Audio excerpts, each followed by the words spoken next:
We have another example on the board.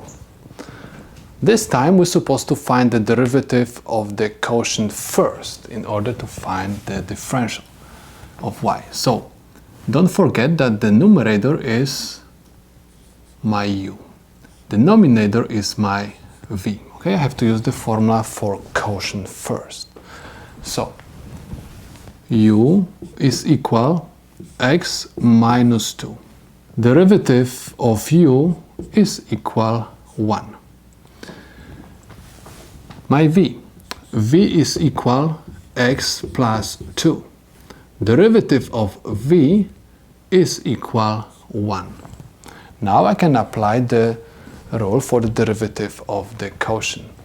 So I have y prime is equal.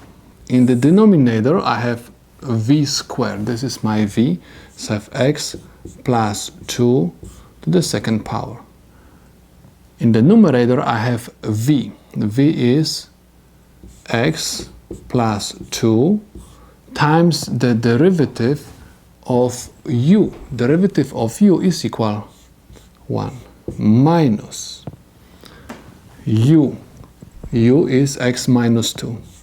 x minus 2 times the derivative of v. Derivative of v is equal 1. So this is equal x plus 2.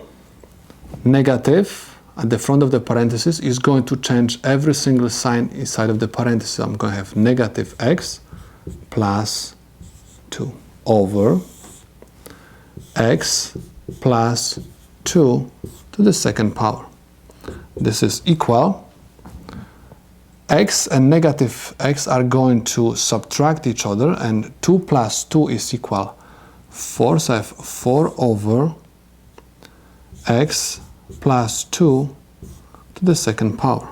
So I can say that dy over dx is equal 4 over x plus 2 to the second power. In order to find the differential of y, I'm supposed to multiply both sides of my equation by dx. So dx and dx will cancel out, and I'm going to obtain dy is equal 4 over x plus 2 to the second power dx. And this is my solution to this problem.